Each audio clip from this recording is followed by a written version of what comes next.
if you can get Max Clifford, he's got evidence of so many people on tape admitting to what they do. Yeah, he admits on YouTube about Alan Clark. Yeah. Just out of interest, and completely hypothetically, where do you think he'd keep that? It's probably in his house in Barbados. He had a house. I mean, whether he's got it still, I don't know. There, it'll be in his house somewhere. Now, I think he'd want that pretty close to him.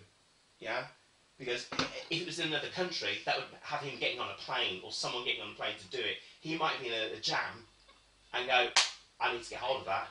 Right? So I don't know. I mean, I don't know him personally. I've been to his house or anything like that. But I'd imagine look, these guys keep things in safes. Yeah. All the editors, Piers Morgan does. That's why Piers Morgan's got a cushy job in America. It's not who you know, it's what you got on people. Sadly. And this industry works that way. So, look, if you can get Max Clifford he wants to tell his story anyway. Yeah? He's got he's made all his money. Yeah? He hates these people, right? He has to represent, right? He hates them. He's desperate, isn't he, to tell his story. He needs that excuse to say, well, and this might be the perfect opportunity because of what's going on for him to say, the police made me talk, right? Because he's not under any oath, is he? He hasn't taken, PR companies don't take an oath in front of anyone. Confidentiality. He may say to his clients, I don't need to, I won't say anything, but if compelled to, So anyway, so Max Clifford, basically, it's Picture and Follows, all the events, Days of Thunder premieres, The River Runs Through It, he put me with Brad Pitt there, good person for you to meet, all that kind of stuff. It's never, go and meet that person because they want to have sex with you. It's, they would be good for your career. Good for you, yeah. And it's up to you what you do, yeah? Colin Farrell basically tells a story of when he got picked by his agent, his big CIA agent, I think it was. And he said basically, the guy had two choices. One guy who would give him a blowjob and the guy who wouldn't. Well, Colin Farrell's Colin Farrell. He admits himself that's what he did to get his agent to get into the industry. Yeah? Because this is the currency. Yeah? What they do is they take you and they hope that you're damaged goods in some way. So, for example, I've got an adoption story, right? That was always used to get me to do stuff. They would always bring up my adoption in some way. So, for example, Sylvia would say, go meet this person, Lovey, and what have you, and stuff like that. And, I can't really give an example, it's weird. It was just because they think you haven't had a very good upbringing, or something, that you haven't experienced things. So because you have, you were in care. I was in care for 6 months and I didn't know about it, right? Yeah. From the first 6 months. But they suddenly think you were in care till, they met you, right? So they want to give you a great experience, right? Well, that means them being with these very wealthy people and all that kind of stuff, and then going along with whatever that entails, right? So that was always used. So what they want is these people who are damaged goods in some way, and I was never damaged to my adoption. I've got, various commitment-phobic issues and things like that. But I've been with you for 18 years, so I mean, it's not that bad. I've been married 2 years ago, but that was, I've been that kind of thing. So, so if you've done something wrong, so for example, if you're a shoplifter or something like that, they can use that because they can stop you from going to jail. Say like Winona Ryder, right? She was a shoplifter, and what did she do when she couldn't make a movie? She just reverted back to shoplifting. Except now she's famous, and she's like, right? They just revert back to what they, So you pick these kids up, especially in LA, off the beach and stuff like that. They show them a good time. Nicolas Cage is a procurer. He's related to Francis Ford Coppola, right? He found Johnny Depp, right?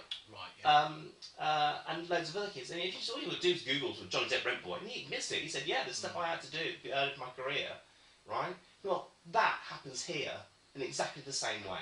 So there's these people that are looking around for people who are slightly damaged, who like the glamour, and who will do pretty much whatever.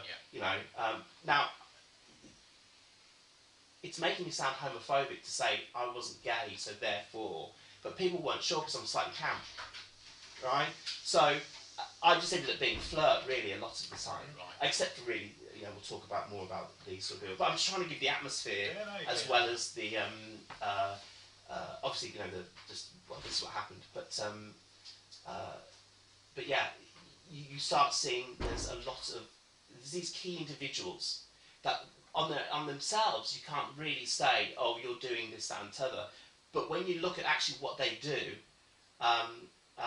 Like Max Gifford, he gets young people for free to events. Yeah, I was 14 years old and I was just drinking champagne. I was snorting cocaine. I was doing. That's why people don't come out, because they're embarrassed. Right. Yeah, I'm embarrassed. I had to. I did this story, and my mum read that paper, and she was just like, she was in Birmingham, you see. Right. Yeah. So my family, who didn't want me to go into acting, who I didn't tell anything to, who worried about me every single night while I was in London, and rightly so, Yeah. I was saying, no, everything's fine. Everything's fine. Yeah. I actually lived with a drug dealer. Yeah? The family that Sylvia Young put me with, their son was a drug dealer, actor, right? Dealt drugs in all Stringfellows, in Bar Atlantic, China Whites. We were, that's where we frequented, pretty much in those days. Plus, a few, Camden Palais and stuff like that, and other things, depending on what events were going on and where. But that's where she put me, where I would be safe. Right. Yeah. Right, and that was done through my parents. So Sylvia says, "Oh, I've put him with a family. Great. Well, the woman overcharged us massively for the rent for a room, and I had to share with someone else anyway. It's almost like what we pay here, kind of thing. So you're being ripped off, but you didn't know it. Yeah. The son's a drug dealer, and you're getting sucked in to this world, right? Now, I'm not saying that I'm innocent. I'm not at all. I happily marched on. I was an idiot, in fairness, mate, you show me a 14-year-old that wouldn't. I was 14, and if I had the opportunity to suck champagne and while I was trying to sneak into pubs and working out which ones I could get into, somebody had said, "Come into this one," I'd have probably run them out of the way. We've all been there, and I wouldn't put yourself down for that, because that's what 14-year-olds do. Well, this is it, and That's why you should have grown-ups looking after you. that's my point. And that's Yeah. what Esther Ranson should have been. She invited me, I think, to her house in the New Forest. I'm not sure if it was her house, but it was certainly a party at the New Forest, and it was her party. And she invited me directly, so it wasn't like it was through a friend of a friend of a friend. It was Esther Ranson saying, I was in a few shows that she had come to see me in. I'd done a few Bill Kenwright shows. Right. Yeah. And I think I was either doing Bobby Davro show down in Southampton, or I'd just finished doing a Bill Kenwright show in Leatherhead. We were on tour, Southamptonish, Leatherheady kind of way. I know there's kind of a big difference between those two places, but sometimes you just can't remember where you were at. Now, because I went to the New Forest, I'm thinking maybe it was the Bobby Davro show I was doing. That to me makes a bit more sense, maybe, being closer. So it's probably the Bobby Davro show I was doing. So that's how we ended up at that party. And again, it was, do you want to come to a party? Yes, I do. Yeah. Everyone starts off very glamorous at the evening. There's what 20 people there, maybe something like that, if that. But people rotate through the evening. So and I was always a person who arrived pretty much on time at the beginning of something, but I was always there till way after it had finished. For some reason I couldn't go home. I wouldn't go home. Yeah. So say for example at that party there's lots of drugs, lots of alcohol, lots of children, right, and adults. Yeah. There's lots of sex going on, because that's always part and parcel of these things. People get drunk, people have sex, right? And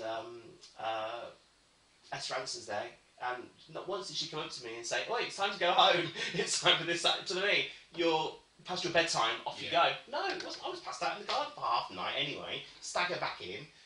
Then I get the cab home, or back to the digs, wherever I'm staying. It's almost morning. Do you know what I mean? The party has gone on. I mean, she's probably disappeared hours ago. Yeah. But that's what it was like, I'll take it Esther didn't do anything specific apart from obviously not look after your welfare by inviting you to a party where there's clearly other things going on that a 14-year-old should be exposed to. Oh, well, no, I mean, she's a, Yeah, I know. Yeah. The hypocrisy of it is, Yeah. Yeah. So that's it. So when she came out and said, "Oh, this is awful," about all she's really worried about is childline. Yeah, her legacy. Well, that's one of the most selfish things you could possibly think of. It's just like, don't think of your legacy. Think of the people that this man has. The hypocrisy of what's gone on before, isn't it? And this is the thing. You get these images of people who, that's how they present themselves to the world on television. It's an illusion. And I keep telling people this and say, look, like somebody, but just know they're a real person at the same time, that you don't know anything that they do. As you say, there's a screen face, isn't there? And then there's what they really are. Yeah. And they're completely different. There's people out there, and I say, look, these people are like monsters that look very good, and they will, eat you alive, right?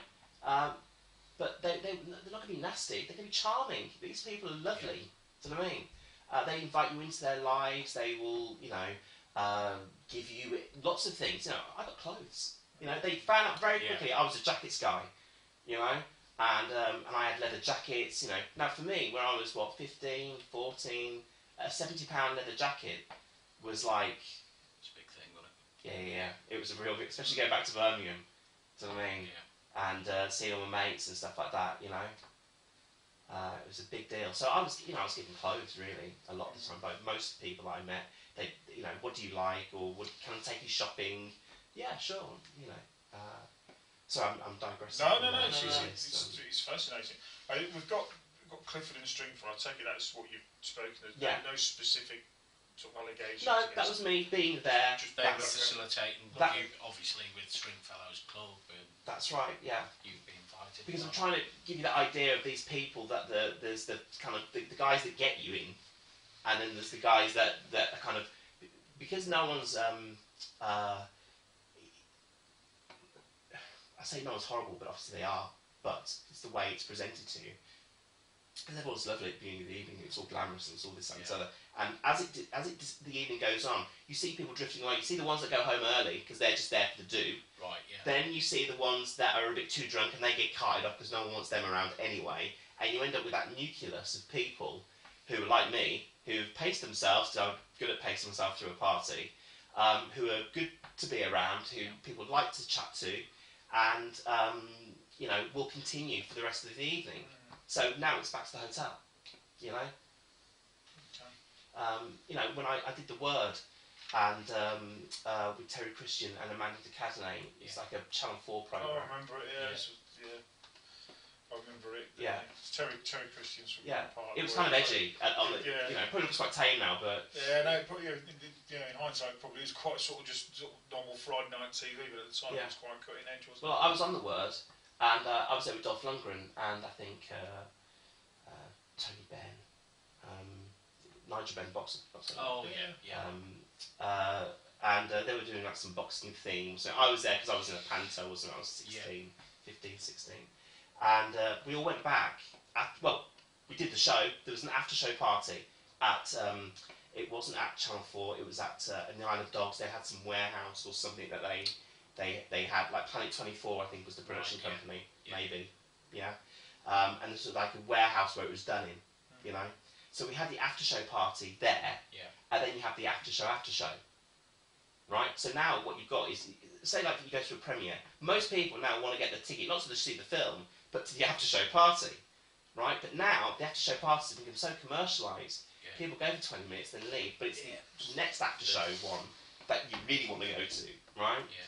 So with The Word, we did the after-show party, then we went we were at Dorchester. We were always at the Dorchester Hilton, there's Four Seasons, one of those, the big ones around that area.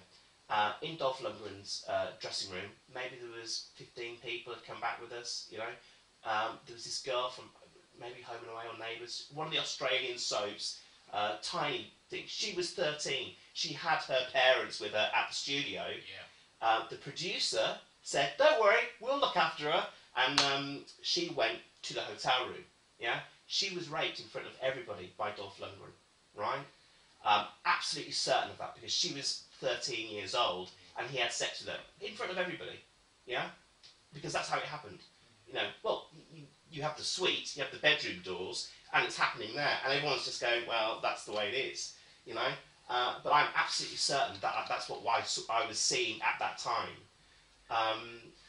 And it was, and that's a standard thing, you know. That was that's something that sticks in my mind from that particular thing, because I saw someone going through what I had been through, definitely, you know, kind of situation. Obviously, it was worse for her. Can you remember? Can you remember who she was? Was she one of the more famous ones? I'd recognise her face. I can't. I don't watch those things. I never did. You know. But she was like the girl of the moment. I think you know, she wasn't one with a record. She was too young. She was 13 or 14. She was. I'll try, because quite a few of them. You got the likes of Isla Fisher, that's married to Sacha Baron Cohen now, that started off over there and was. Yeah, she's ginger-haired girl. Yeah, no, that's not her. Yeah, I don't have actually a place to start because I never saw those shows. So the problem is we've got to be realistic about. I mean, we've got to be realistic about what we can achieve, and you know, and don't know. You know, I'm a dad, mate. 13-year-old. I'm sorry. You know, I've got. No, I haven't got one of them. I've got a grumpy 15-year-old at home at the moment, but it's just not right on any level. It's just not right. But again, we've got to be realistic about what we can. Yeah, I'm just telling you. Yeah. You know, it's yeah. Got Mel Smith. Yeah, Mel Smith gave me drugs. Yeah, coke. Yeah, he was the coke guy at the when I was there. Right. He get it biting. He was on expenses. Yeah, I think that's kind of sort of borne itself out with him, hasn't it? Because he's a basket case now. Is he? Yeah. Yeah. Apparently. Joanna Lumley. Yeah, Joanna Lumley. We were at I was doing a show called Model Millie. She was doing a show at Fab, and where we were rehearsing in East Acton, I think it was East Acton. There was a BBC rehearsal room, and in those rehearsal rooms, we were doing our show, and the next door they were doing our Fab shows. Yeah. And I think what you did was record it on a Wednesday or Thursday, and you rehearsed the Monday, Tuesday. It was something like that, the BBC. Rehearse in East Acton, and then you go and film it in the studio. We had a party. Our Fab had a party, but it wasn't. I keep saying party, but I'm using the term very loosely because it was almost like, you have an office do where everyone's working, Right. and then gradually the booze will come out, and everyone will start drinking, and it turns into a party. When I've said, "Oh, this is the Fab party," they said, "Oh, well, there wasn't an official Fab party." Well, no, this is not a tickets event. Yeah. This is just people working in the same building, and I got to know them very well during my time. Joan Collins was there that day, so they brought out the fruit, because I don't know, she'd ordered something, right? In her rider, they said it must have big fruit platter. I don't think she ever touched it. Just want to see it there. I mean, that's a lot of this is about power and control. So they want things to happen. So she was there. She gave me a ride around the block in her silver Mercedes. Which I thought was completely glamorous, because I looked over and there was Joan Collins in her headscarf and the glasses, exactly the way she was older, but how I imagined to see her, kind of thing. So I was blown away by her and stuff like that. And so Joanna Lumley, so we got drunk, and we all got drunk. And the drunker we went back to her dressing room, which was across the corridor, and just did a lot of cocaine, to the point where she's flashing his boobs, she's rocking under the the dressing room, and where you put your legs underneath the shelf, where usually you've got the hair dryer and what have you. She's rocking and crying and laughing and being hysterical, and then back to more coke, and and me and her did that. That's what she did, come into my dressing room. And I had that a lot. It was, "Come with me, young man," kind of thing. So, so again, that's what she was. That's what she did. And when I told that to the Times guy, he flips out. He went, "Joanna Lumley," and I went, "Well, hold on. This is an anecdotal story, really. I'm telling you, like you guys, right?" And he was like, "No. She's Murdoch's babe now. She's the Murdoch is the he's got her in a 20th Century Fox movie. Scorsese's latest movie. Yeah, he's billing her as the new statesman, like he called her like the next Richard Attenborough or something. Yeah, it was all off the back of the stuff she did for the Gherkins, wasn't it? Yeah. Right, yeah. Which is all very, again, planning the narrative of Joanna Lumley's statesmanship. You know, what they don't want to know is that she was in the dressing room with me, giving me cocaine, and I'm snorting it up. That's the last thing. She's part of the Sky Christmas schedule, if there's any irony in that, being it was the Jimmy Savile Christmas scheduling that caused the problem last time, because the Christmas schedule is everything. Because she's in that, and I read something that Sky believed that she will bring to Sky the statesman-like qualities like David Attenborough, because they believe that people see her in the same light as a David Attenborough, a statesman. So he flips out at that piece of information. That's just, you know, and you know, and she did his research because she did pornos before she got famous. So that's all been wiped away now with the That Gherkins. doesn't exist. Yeah, but that's it the does. thing. Yeah, but it does. That's because. But the thing is, by the time the PR machine's finished with you, you make them look like they're, you know, wonders of the world, and you know. So so that's what happened with Joanna Lumley and stuff like that, and that went on. You know, I mean, you know, those parties and those gatherings. I shouldn't call it a party. I should call it gathering ring, I suppose. Happened all the time, every day, and stuff like that. Bruce Forsyth. Always with young girls. Always. Yeah, I was young, don't forget. So when I saw someone who looked young, they were young. You know, I don't know how old they were, but you know, I was 15. And I'll they be looked, honest with you, mate. You go, at the age of 15, you're going to have a better idea of judging age than I am now, because I'm lost between about 14 and 18. You know, when you're that age, you know damn well how old somebody is. So if you're saying that when you're 15, you're and I saw them as being young. Yeah. So, and there was lots of those, and you know, he was doing a generation game, I think at the time. So, you know, I was there a lot. I mean, our filming, see, because of the way that the that television centre worked at the time, I think you had 8 studios. So it's 8 things, and all recording days happened on the same days. So BBC was jumping on recording days. So you had lots of different people doing lots of different shows, and all the backstage area fed into one dressing rooms. One lot of dressing rooms. I think you had upstairs dressing rooms for the big stars, and then the big stars were the guests always. And then downstairs, you went down one flight of stairs, and another set of dressing rooms. They were for BBC staff. Like if you were doing a series, like an actor or someone. Jimmy Savile's dressing room was down there. Bruce Forsyth's dressing room was down there. So you had to kind of go down, you know, into one level. You know, and then you know whoever performers or whatever would have because they'd be nearest the studio entrance and stuff like that. So yeah. Okay. Andrew Lloyd Webber. Yeah, stuck his tongue down my throat and attacked me. He's really useful group in the office. He had basically, for a year, maybe more, was promising me a part in Starlight Express, right? And by the time that he attacked me, I'd known him for about a year and a half, maybe longer. Yeah. And what I mean is, right, I'd gone to auditions, passed the auditions, gone through the casting director process, then you got to meet Andrew, and then you get auditioned by him, which basically means a pianist sitting there playing the piano, you singing your song, then it's the chat, and then it's kind of get to know you, right? And that just went on. Now, I was used to going for like 5 or 6 auditions, right? Yeah. And you get the job, or you wouldn't get the job. And if they didn't get the job at that point, they'd explain to you why. Yeah. Well, it was a choice between you and another guy, and we just picked the other guy. Okay, fine, I get that, right? But when it goes on and on and on, and it goes from being... I was always the last guy as well he saw on the day. So it'd be the last guy I saw, and then it'd be like, come up to the office and let's have a drink. Okay, let's have a drink. And that happened quite a few times, and nothing happened, right? And I was just like, I'm getting to know Andrew Lloyd Webber. So I got on the phone to my mum saying, I'm getting to know Andrew Lloyd Webber now, right? He took me up to Buxton, to the Buxton Opera Festival, where he was giving some masterclass. And he took me as one of, I think it was a girl and a guy, probably 3 of us, 3 or 4 of us maybe,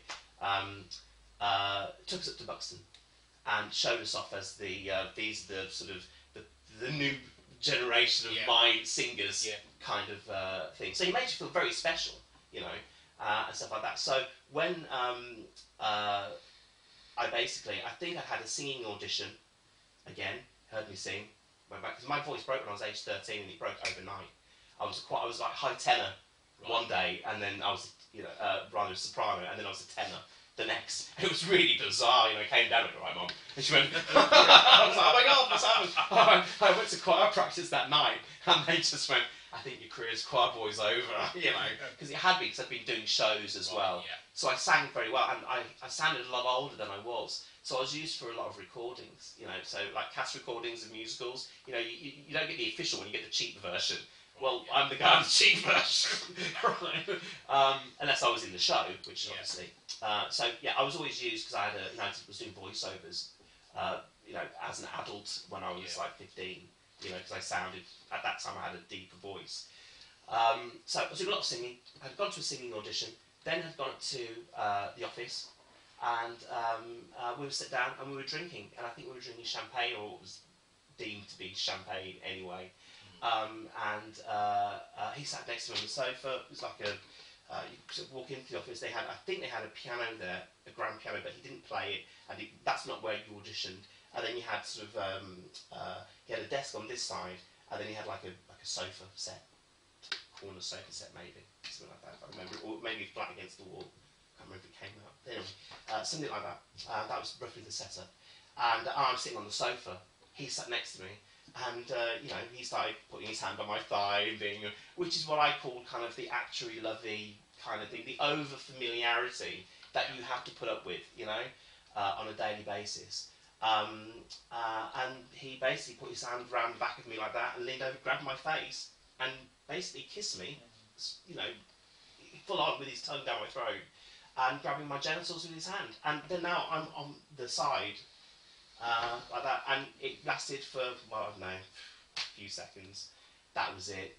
I came up shocked. I had a couple more drinks. We chatted pleasantries. Again, nothing was really mentioned. It wasn't, are you okay? It's like, do you want another drink? Yeah, I'll get you another drink. I suppose if you haven't sort of reciprocated it when he's grabbed you, then it's going to be going to be that sort of awkward. Do you want another drink? And it didn't seem odd to me. It was just, that's what happened. Right, yeah. Yeah? And then, basically, I was put into Sal Express. And that's how I got that show. So it was over a year of auditions and meetings and used to meet up in Shepherd's Bush Gate, is it? Shepherd's Bush Gate? Is there a place called Shepherd's Bush Gate? Maybe it was the Gate Pub or something. There was a little restaurant. There was something called Shepherd's Bush Gate or something that was like a restaurant or a pub or something like that. It would be a gastropub now or something now, but then there was no such thing. But we had lunch a lot in that place. When were you in Starlight Express then? Huh? When were you in Starlight Express? Oh God. Well, I was 15, 16 going into it. Yeah. So he saw me when I was 15, because I went to boxing when I was 15. So what age would that be? What year would that be roughly? 90. Hang on, these way to work it out. You were 15, 74, 84, 89, 90, 89, 90, yeah. 90. Yeah. No, because one of my first memories of when I came to London was I used to watch so we used to go down, the cast used to go down to Trafalgar Square and practice at the bottom of Trafalgar Square. And one of the first sort of memories of me coming to London as a sort of naive northerner coming down to join the police was going down there and watching the cast practice. Yeah. So it was at the Apollo Theatre. Yeah, and I broke my leg doing it. I was Rocky 1, so it was a small part, but and as you come down one of the big shoots, a guy called Marco, he's like an Italian guy, kicks my skate, which happened a lot, people, because you're holding on to everybody, and what you didn't want to do was move your skate forward, because if you hit someone else, that's it, because their momentum's going that way, well, you fly up, and I flew up and went over, there's a plastic barrier, my leg went over the plastic barrier and I broke it, and this woman in the audience was like, and I still had to get off, because no one could come and get you, it's in the middle of the audience, so you have to kind of realise what's happened, get yourself, and obviously you've got adrenaline and stuff like that, so off I skated on one foot, got off stage, and obviously, so that was... Burst into tears as soon as you're off stage, I know I would have and also, you're out of a job. In those West End shows, I did a lot of them, you're out of a job pretty quick, so it's desperate. you know, just be in things, you know. So when some pervy guy sticks his tongue down your throat, you go, not again, okay, you know. There was never any question of complaining. Who would I complain to? I complained to my agent, who was Sylvia Young at the time.